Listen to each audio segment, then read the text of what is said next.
बलूचिस्तान में इंडिया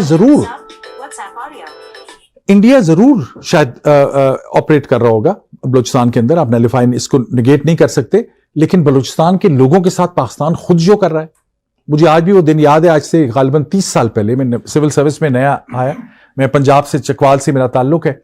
मैं जब सिविल सर्विस की ट्रेनिंग के लिए बलूचिस्तान गया तो मेरी अपॉइंटमेंट हुई चागई में। चागई में डिस्ट्रिक्ट है चागई, जहां पे न्यूक्लियर पाकिस्तान ने टेस्टिंग भी की थी।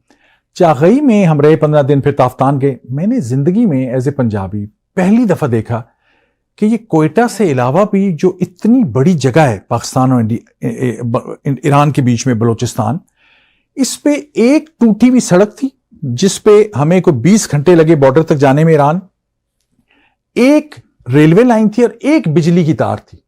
और हमें बताया गया कि ये तो जनाब ब्रिटिश बना के गए थे। हम मिले बुख्ती साहब को, उस वक्त वो हयात थे, अल्लाह उनको खलीक रहमत करे। बुख्ती साहब को मिले, हम सिविल सर्विस के लोग थे, हम ट्रेनिंग के लिए हम गए हुए थे। तो जैसे ही बुख्ती साहब को मिले, उन्होंने हर एक से पूछा, हसन आप क्या करते हैं? हमने कहा मैं जी पुलिस में हूँ, मैं जी DMG में हूँ, मैं इनकम टैक्स में हूँ। एक लड़के ने कहा मैं फॉरेन सर्विस में हूँ। तो बुख्ती साहब ने उसके बाद कहा कि अच्छा, ये जो फॉरेन सर्विस का लड़का था, उसको कहा आपसे जरूर मुलाकात होगी। हम जरा हैरान हुए कि हमें इन्होंने नहीं कहा, इन्होंने इसको स्पेशली कहा है कि मैं तुमसे मुलाकात होगी। फिर बुख्ती साहब ने कहा आपसे इसलिए मुलाकात होगी कि जब बलूचिस्तान अलग मुल्क बन जाएगा ना, तो आप पाकिस्तान के डिप्लोमेट की तरफ बन के कोयटा आएंगे। अच्छा, हम सब बड़े हैरान हुए। अब यंग्स नए नए सिविल सर्वेंट्स थे, हमारे लिए it was too shocking for us.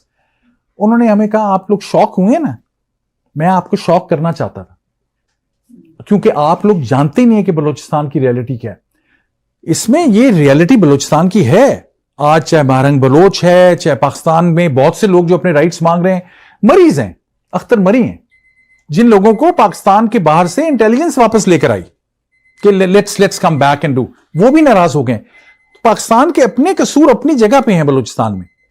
India क्या ऑपरेट कर रहा होगा? इंडिया को मौका मिलेगा जरूर कर रहा होगा, लेकिन उस इंडिया के इंटेलिजेंस ऑपरेशन जो बलूचिस्तान में, उसके बेस पे आप सारे बलूचिस्तान को तो आप नहीं कह सकते कि उनकी पूरी मूवमेंट ही आप रद्द कर देंगे। ये मैं इस कॉन्टेक्स्ट में बात कर रहा हूं अपने सेकंड पॉइंट पे कि डोमेस्टिक पॉलिटिक्स माइंड सर आपको हिस्टोरिकल स्ट्रेटेजिक कल्चर क्या, ये मेरा पहला पॉइंट था। अब डोमेस्टिक पॉलिटिक्स की तरफ मैं आ रहा हूं इस इंडिया पाकिस्तान क्राइसिस को समझने के लिए। ये जियो पॉलिटिक्स है जो रीजनल है, जो एथनिक है, जो डिवाइसिव है। पाकिस्तान के लिए बांग्लादेश में जो कुछ हुआ वो पाकिस्तान उससे जो है नहीं बाहर आ सका, और इंडिया का मैसिव रोल था। इंडिया के रोल के बगैर पाकिस्तान की ज्यादतियां बेशुमार थीं जो काबिले कंडेमेबल हैं, और बंगालियों का राइट था, लेकिन इंडिया का रोल भी था। पाकिस्तान ने वो माइंड सेट रखा हुआ है। आपने अभी स्पीच में देखा होगा शहबाज शरीफ साहब ने कल क्या कहा, हमने 71 का बदला ले लिया। ये शहबाज शरीफ साहब को लिख के दिया गया होगा हमारे फौजी दोस्तों की तरफ से। ये कांस्टेंट मैसेजिंग है कि हमने तुमने 71 में किया था ना, we have responded to you.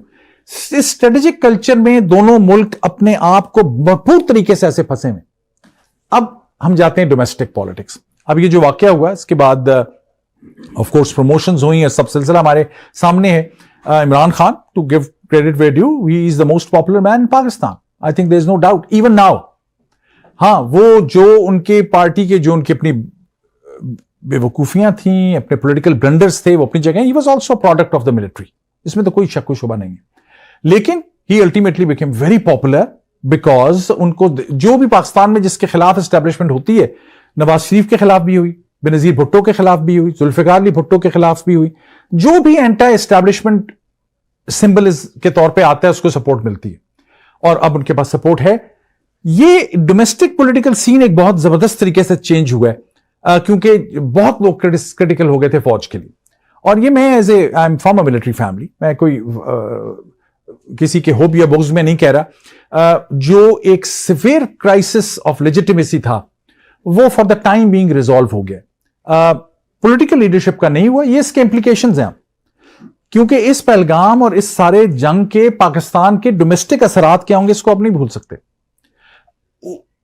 This whole episode and Pakistan's response in a very somewhat successful manner, मैंने एक्सप्लेन किया कि चाहे मिलिटरीली न्यूट्रल भी है, पाकिस्तान ज्यादा सक्सेसफुल अपने आप को समझ रहा है, और उसकी वजूहात दुरुस्त हैं, पाकिस्तान सही समझ रहा है, बिकॉज उन्होंने एक बड़ी ताकत को पुशबैक किए और डोमेस्टिक जो इस्टेब्लिशमेंट है और जो पॉलिटिकल इस्टेब्लिशमेंट में पॉलिटिकल रियलिटी भी है, मिलिट्री रियलिटी भी है, इंटेलिजेंस रियलिटी भी है, इंटेलेक्चुअल्स भी हैं। पाकिस्तान की जो इस्टेब्लिशमेंट है उसके ये 3-4 पिलर्स हैं, वो कोई एक फौज नहीं है सिर्फ, वो तमाम आपकी पॉलिटिकल एलीट्स भी उनके साथ खड़ी होती हैं, एक वर्ल्ड व्यू है, वो मजीद स्ट्रेंथन हुए। अब ये पाकिस्तान की डेमोक्रेसी के लिए क्या मानी रखती है, ये एक अलग बहस। ये था मेरा सेकंड टॉपिक। एक था हिस्ट्री टू अंडरस्टैंड जो मैंने अर्ज किया, फिर था ये डोमेस्टिक पॉलिटिक्स। अब मैंने 2 बातें और आपसे करनी है, जियो पॉलिटिक्स क्या है, ग्लोबल पॉलिटिक्स क्या है, फिर फ्यूचर क्या है। उम्मीद है कि इंशाल्लाह, अब मैंने जब कहा था कि मैं आधा घंटा लूंगा, मैंने उस वक्त टाइम सही नहीं देखा, मेरा ख्याल है कि मेरे पास 10 से 15 मिनट मैं आपसे लूंगा। अब अगर साइलेंट पे लगा दें सब लोग तो ज्यादा जी, अब आगे हम जियो पॉलिटिक्स पे।